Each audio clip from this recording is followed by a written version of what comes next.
Hi, and welcome back. This is another brand new lesson on counseling in social work practice. ഇത് counselling in social work പ്രാക്ടീസിന്റെ മൂന്നാമത്തെ lesson ആണ് എന്ന് നമ്മൾ ഓർക്കുക. അപ്പൊ മൂന്നാമത്തെ സബ് ടോപ്പിക്കും ഇത് തന്നെയാണ്, ഗോൾസ് ഓഫ് കൗൺസിലിംഗ്. ഓക്കെ, അപ്പോ നമ്മൾ എപ്പോഴെങ്കിലും ചിന്തിച്ചിട്ടുണ്ടോ എന്തുകൊണ്ടാണ് ആൾക്കാർ കൗൺസിലിങ്ങിന് പോകുന്നത്? Why do people seek counselling? And ഈ കൗൺസിലിംഗ് കൊണ്ട് എന്ത് നേടാം എന്നാണ് ആൾക്കാർ ശരിക്കും ഉദ്ദേശിച്ചിരിക്കുന്നത്? അല്ലെങ്കിൽ നമ്മൾ ആരുടെയെങ്കിലും അടുത്ത് കൗൺസിലിങ്ങിന് പോകൂ എന്ന് പറയുമ്പോൾ കൗൺസിലിംഗ് കൊണ്ട് അവർക്ക് എന്ത് പ്രയോജനമുണ്ടാകും എന്ന് നമ്മൾ എപ്പോഴെങ്കിലും ചിന്തിച്ചിട്ടുണ്ടോ? പലപ്പോഴും നമ്മൾ ചിന്തിച്ചിട്ടുണ്ടാകാം. അതിന് നല്ല ബെനിഫിറ്റ്സ് ഉണ്ട് എന്ന് നമുക്ക് ഓൾറെഡി അറിയാം. അതുകൊണ്ടല്ലേ കൗൺസിലിങ്ങിന് പോകാനായിട്ട് നമ്മൾ പറയുന്നത്.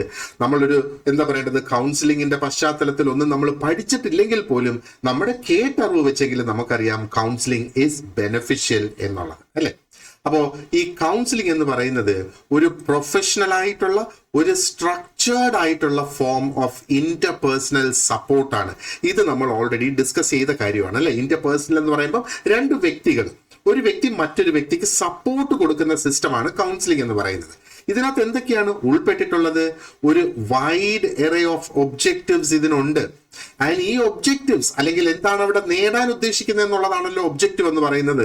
അത് ഡിപ്പെൻഡ് ചെയ്യുന്നത് ഒരു സാഹചര്യം അനുസരിച്ച്, ആ ഒരു കോണ്ടെക്സ്റ്റ് അനുസരിച്ച്, സാഹചര്യം എന്താണ് അതനുസരിച്ച്, അതിലും ഉപരി ആ ക്ലയന്റിന്റെ ആവശ്യം എന്താണ്, അതാണ് നീഡ് ഓഫ് ദ ക്ലയന്റ് എന്ന് പറയുന്നത്. ആൻഡ് ഇവിടെ ഒരു പ്രത്യേക തരത്തിലുള്ള ഒരു അപ്രോച്ച് ഈ കോണ്ടെക്സ്റ്റും ഈ ക്ലയന്റിന്റെ നീഡും അനുസരിച്ച് കൗൺസിലർ എടുക്കേണ്ട ഒരു അപ്രോച്ചും വ്യത്യസ്തമായിട്ടുള്ള ഒരു അപ്രോച്ച് ആയിരിക്കും. അപ്പോൾ അത് ആ ഒരു കോമൺ ഒബ്ജക്റ്റീവ് നേടുന്നതിന് വേണ്ടിയിട്ടാണ്. ആൻഡ് ഈ ഒബ്ജക്റ്റീവ് ഡിപ്പെൻഡ് ചെയ്യുന്ന എന്തിലൊക്കെയാണ്? ആ കോണ്ടെക്സ്റ്റിൽ ഡിപ്പെൻഡ് ചെയ്യുന്നത്, ക്ലയന്റിന്റെ ആവശ്യത്തിൽ ഡിപ്പെൻഡ് ചെയ്യുന്നത്, ആൻഡ് ആ ഒരു കൗൺസിലറിന്റെ അപ്രോച്ചിൽ അത് ഒത്തിരി ഇരിക്കുന്നത്. കാരണം ഇവിടെ കൗൺസിലിംഗ് നല്ലതായിട്ട് നടക്കുക എന്ന് പറഞ്ഞാൽ അതിന്റെ ഒരു 80% കൗൺസിലറുടെ കയ്യിലിരിക്കുകയാണ് അതിനെ എങ്ങനെ വിജയിപ്പിക്കാം എന്നുള്ളത്. ഇത് നമ്മൾ ചർച്ച ചെയ്താണ് ആദ്യത്തെ ക്ലാസ്സിൽ, അല്ലേ? അപ്പോൾ ഈ കൗൺസിലിംഗിന്റെ ഗോൾസ് നമ്മൾ നോക്കുകയാണെന്നുണ്ടെങ്കിൽ they are neither monolithic or static. അപ്പോൾ കൗൺസിലിങ്ങിന് ഒരു ഗോളേ ഉള്ളൂ എന്ന് നമുക്ക് പറയാൻ പറ്റില്ല. അത് അങ്ങനെയല്ല. അതാണത് മോണോലിത്തിക് അല്ല എന്ന് പറയുന്നത്. ആൻഡ് അത് സ്റ്റാറ്റിക് അല്ല. അത് ഞാൻ പറഞ്ഞ സ്റ്റാറ്റിക് എന്ന് പറഞ്ഞാൽ ഫിക്സ്ഡ് എന്ന്. അപ്പൊ സ്റ്റാറ്റിക്കിന്റെ ഓപ്പോസിറ്റ് ആണ് ഡൈനമിക് എന്നുള്ളത്. അപ്പോ എന്താ പറയേണ്ടത്? അത് ഒരു മൾട്ടിലിത്തിക് ആണ് and at the same time flexible ആണ് കൗൺസിലിംഗിന്റെ ഗോൾസ് എന്ന് പറയുന്നത്, അല്ലേ? അപ്പോ അതെങ്ങനെയാണ് അത് ചെയ്യുന്നത്?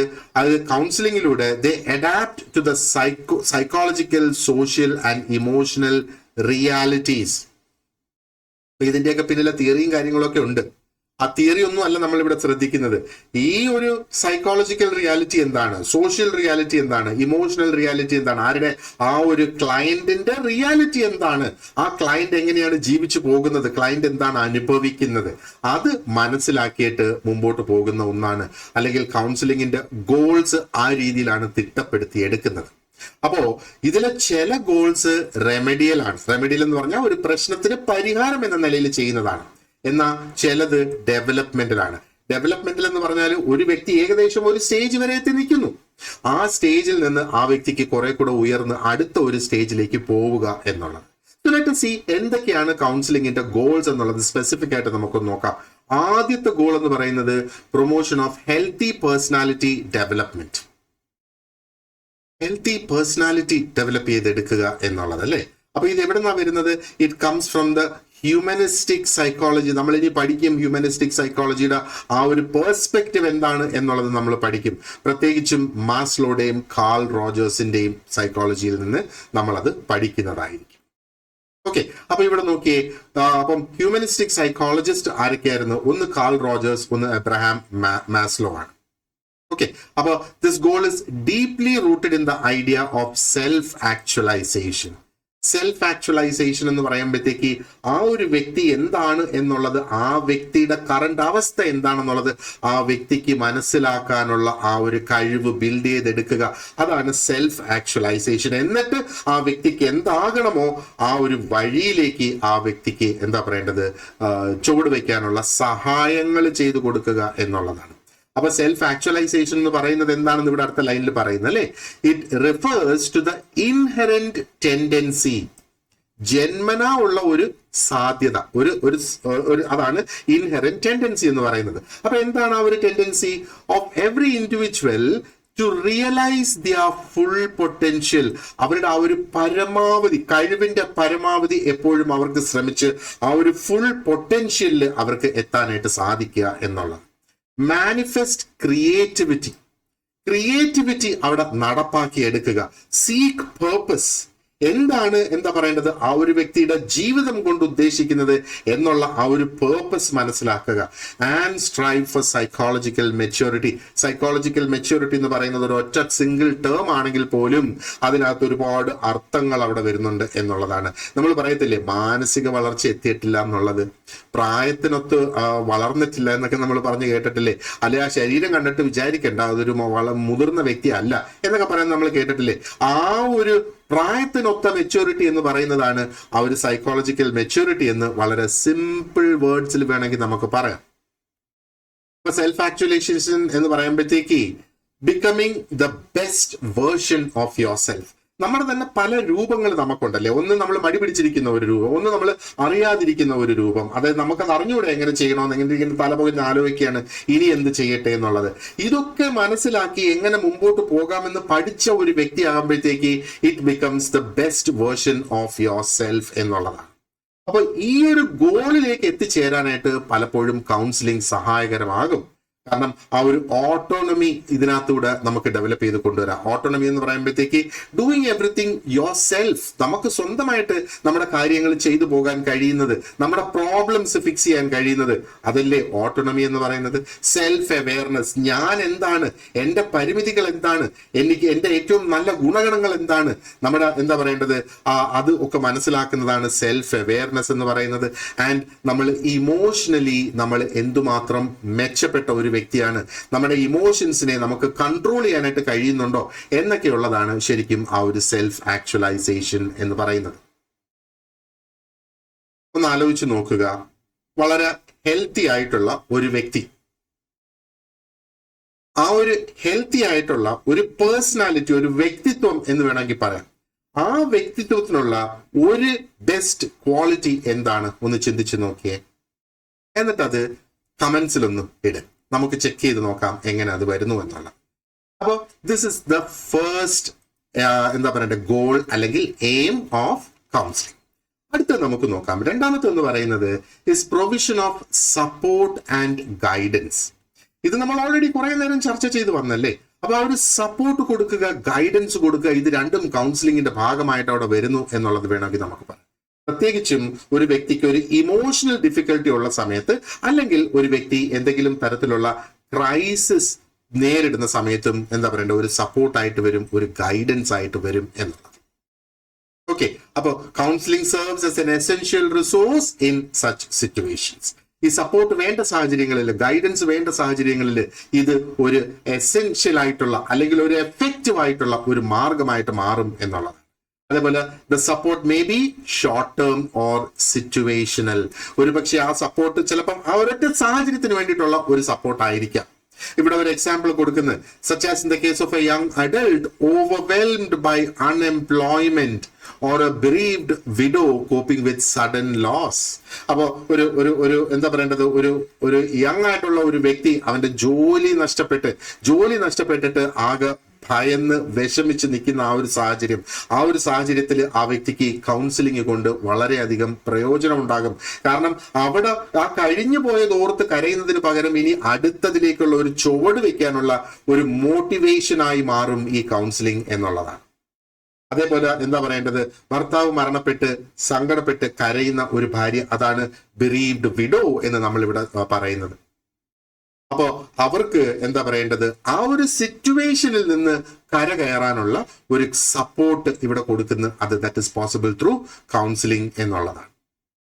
നിങ്ങൾ എപ്പോഴെങ്കിലും ചിന്തിച്ചിട്ടുണ്ടോ, അല്ലെങ്കിൽ നിങ്ങൾക്ക് എപ്പോഴെങ്കിലും ഒരു വ്യക്തിക്ക് ഇതേപോലെ ഒരു ഇമോഷണൽ സപ്പോർട്ട് കൊടുക്കാനായിട്ട് സാധിച്ചിട്ടുണ്ടോ?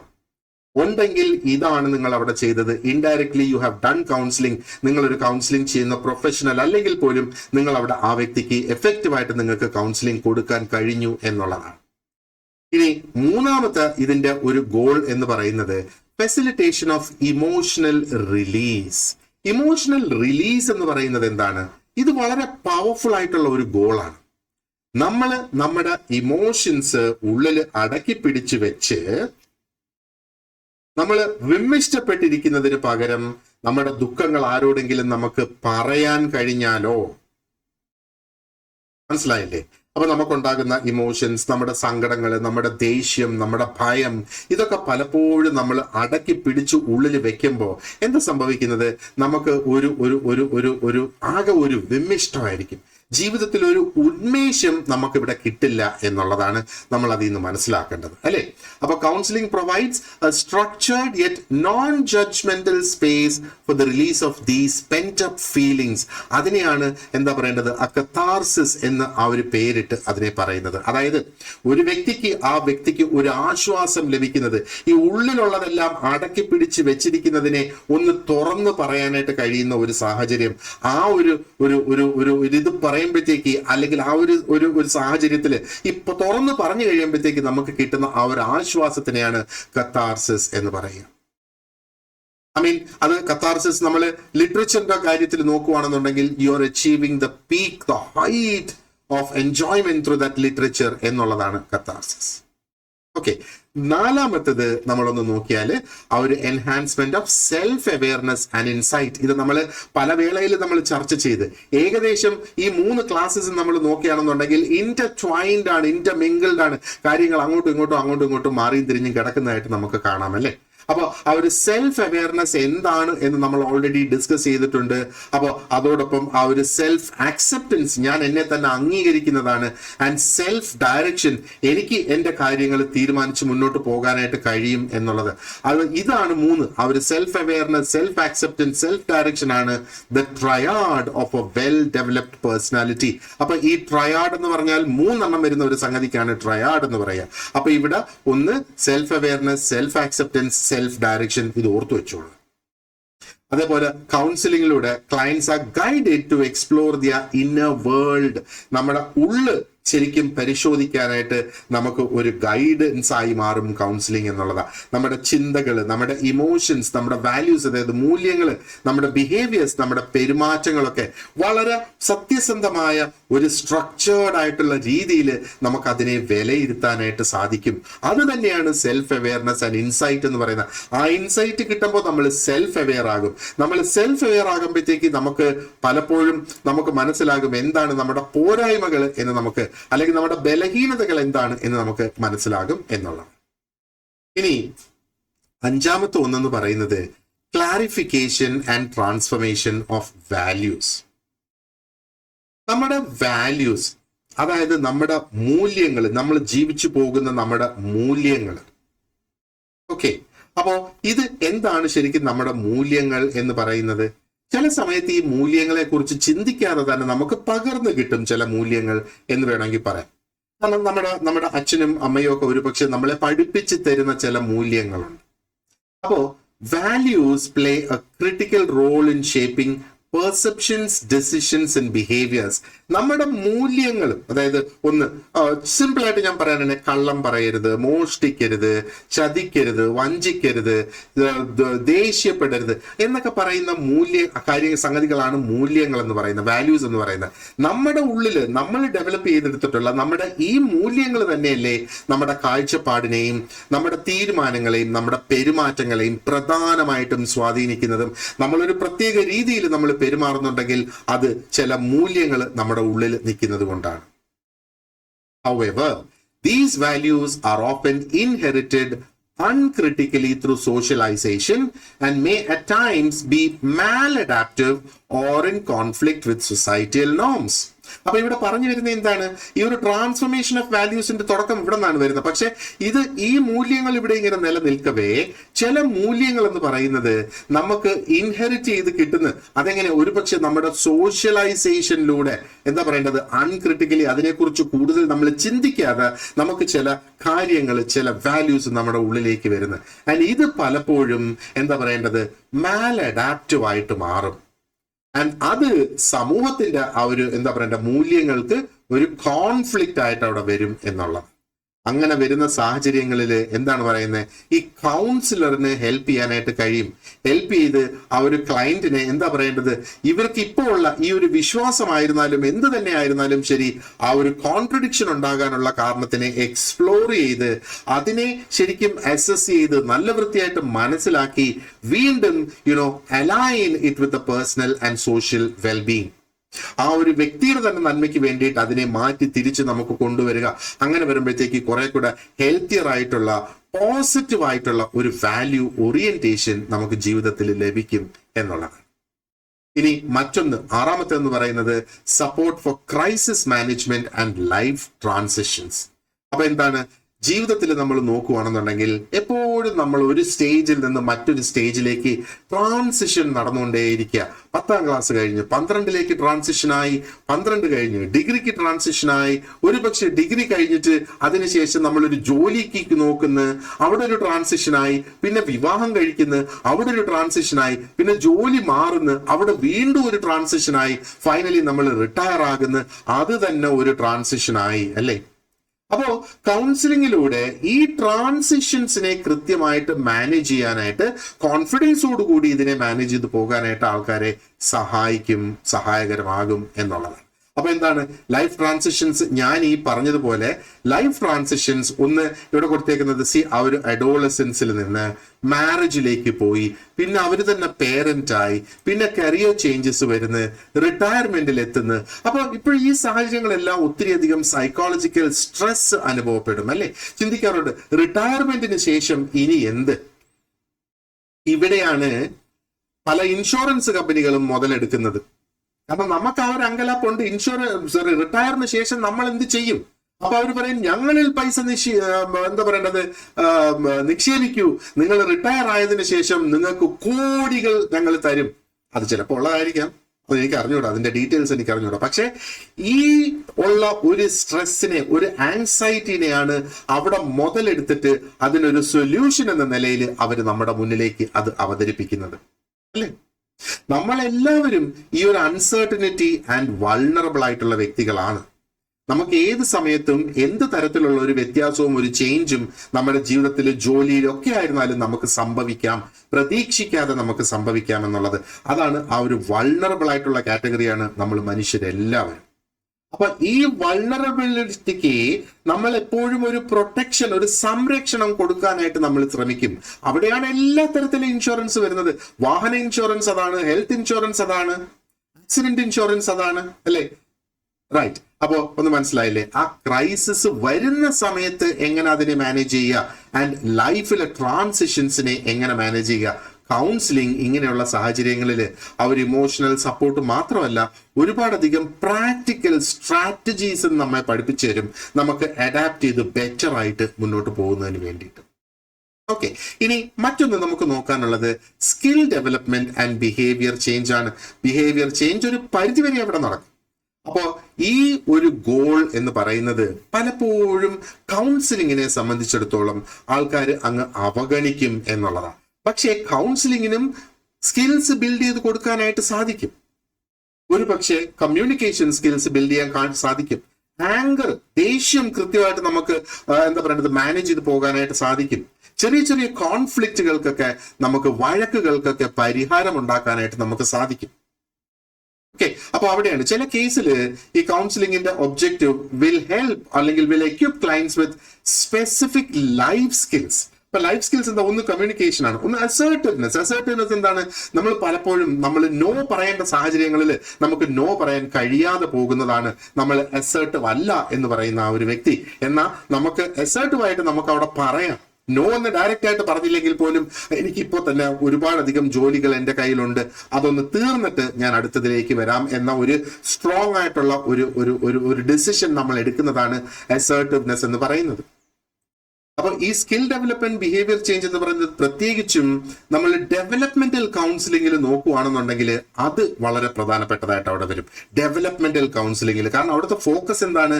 Improving functioning. ഒരു വ്യക്തി എങ്ങനെ കാര്യങ്ങൾ ചെയ്തു പോകുന്നു എന്നുള്ളത്, ആ ഫങ്ഷനിങ് ഇംപ്രൂവ് ചെയ്യുക എന്നുള്ളതാണ് ആ ഒരു ഡെവലപ്മെന്റൽ സൈക്കോളജി എന്ന് പറയുന്നത്. അവിടെ ആ ഒരു പാത്തോളജി അലിവേറ്റ് ചെയ്യാം, അല്ലെങ്കിൽ മാറ്റുക, അല്ലെങ്കിൽ നമ്മുടെ രോഗം അവിടെ നിന്ന് മാറ്റുക എന്നുള്ളതല്ല ഇതിനകത്ത് ശരിക്കും കാണുന്നത്. അല്ലേ?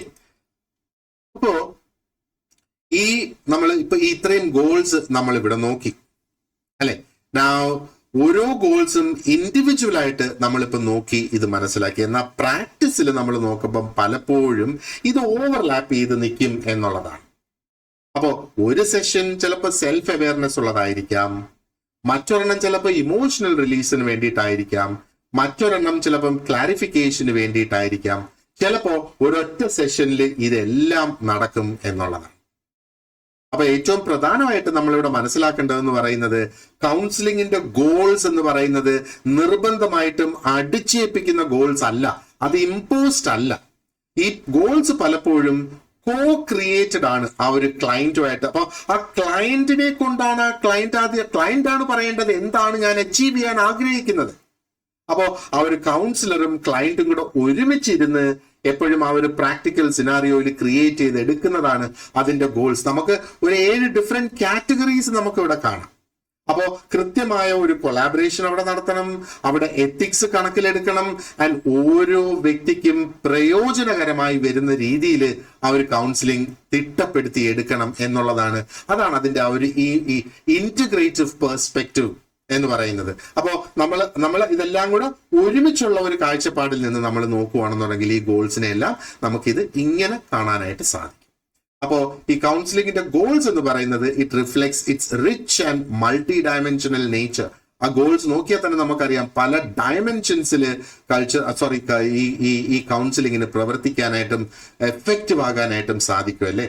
Far from being mere symptom relief endeavor, counseling encompasses the broader aspirations of personal transformation, social functioning and psychological well-being. അപ്പോൾ അതെന്താ പറയുന്നത്, ജസ്റ്റ് ആ ഒരു സിംറ്റം റിലീഫ് ആയിട്ടുള്ള ഒരു പ്രവൃത്തിയിൽ നിന്ന് ഉപരി കൗൺസിലിംഗ് ശരിക്കും എന്തൊക്കെയാണ് ഇതിന്റെ ചെയ്യുന്നത്? മനുഷ്യന്റെ ജീവിതത്തിലെ വളരെ ബ്രോഡായിട്ടുള്ള നമ്മുടെ ആവശ്യകതകൾ, അതായത് നമ്മുടെ ആ ഒരു പേഴ്സണൽ ട്രാൻസ്ഫോർമേഷൻ, ആ ഒരു വ്യക്തി എന്ന നിലയിൽ വ്യക്തിത്വം തന്നെ നമുക്ക് മാറ്റിയെടുക്കുന്നതിന്, സൊസൈറ്റിയിൽ കൃത്യമായിട്ട് നമുക്ക് ഫങ്ഷൻ ചെയ്യുന്നതിന്, ആൻഡ് നമ്മുടെ മാനസിക ഒരു വെൽബീയിങ്ങിനൊക്കെ ഇത് നമ്മളെ സഹായിക്കുന്നു എന്നുള്ളതാണ്. സോ ഗോൾസ് ഓഫ് കൗൺസിലിംഗ് നമ്മൾ ഇവിടെ കംപ്ലീറ്റ് ചെയ്യണം. അപ്പൊ ഈ ഒരു മോഡ്യൂളിൽ നിന്ന് മൊത്തം 3 സബ് ടോപ്പിക്സ് നമ്മൾ ഇപ്പോൾ കവർ ചെയ്ത് കഴിഞ്ഞു. ഇനി ബാക്കിയുള്ളതും ഇതേപോലെ നമ്മൾ എത്രയും പെട്ടെന്ന് അത് കവർ ചെയ്യുന്നതായിരിക്കും. സോ ഇതിനോടൊപ്പം നിങ്ങൾക്ക് ഡീറ്റെയിൽഡ് ആയിട്ടുള്ള നോട്ട്സ് ഉണ്ട്, നിങ്ങളുടെ പ്രാക്ടീസ് ക്വസ്റ്റ്യൻസ് ഉണ്ട്. എപ്പോഴും ഞാൻ പറയുന്നത് പോലെ പ്രാക്ടീസ് ക്വസ്റ്റ്യൻസ് നമ്മൾ നോക്കുന്ന സമയത്ത് പ്രാക്ടീസ് ക്വസ്റ്റ്യൻസിന്റെ ആൻസേഴ്സ് ഞാനൊരു സെപ്പറേറ്റ് ആയിട്ടാണ് കൊടുത്തിട്ടുള്ളത്. അതായത് ചോദ്യങ്ങളെല്ലാം എഴുതിയതിന് ശേഷം അതിന്റെ അവസാനമാണ് അതിന്റെ ആൻസർ കീ എക്സ്പ്ലനേഷനോട് കൂടി കൊടുത്തിട്ടുള്ളത്. അപ്പോൾ ആദ്യം നമ്മൾ ആൻസർ കീ നോക്കാതെ ആ ചോദ്യങ്ങളെല്ലാം വർക്കൗട്ട് ചെയ്യുക, എന്നിട്ട് ആൻസർ കീ നോക്കിയിട്ട് നമ്മളെ തന്നെ ഒന്ന് വിലയിരുത്തുക, എത്ര മാർക്ക് എനിക്ക് ഇവിടെ കിട്ടി. അപ്പൊ അതിൽ 50 ചോദ്യങ്ങൾ ഉണ്ടെങ്കിൽ 25 എങ്കിലും നമുക്ക് കൃത്യമായിട്ട് കിട്ടിയിട്ടുണ്ടെങ്കിൽ അടുത്ത ടോപ്പിക്കിലേക്ക് വെക്കുള്ളൂ. പക്ഷെ 24 നമുക്ക് വന്നിട്ടുണ്ടെങ്കിൽ ഈ ടോപ്പിക്കിനെ ഒന്നും കൂടെ ഒന്ന് നോക്കുന്നത് എപ്പോഴും നന്നായിരിക്കും. So thank you very much for watching this lesson, and ഈ ചാനൽ സബ്സ്ക്രൈബ് ചെയ്തിട്ടില്ലാത്തവർ ഒന്ന് സബ്സ്ക്രൈബ് ചെയ്യുക. That would be my motivation. Thank you once again for supporting me and wish you all the very best. Thank you.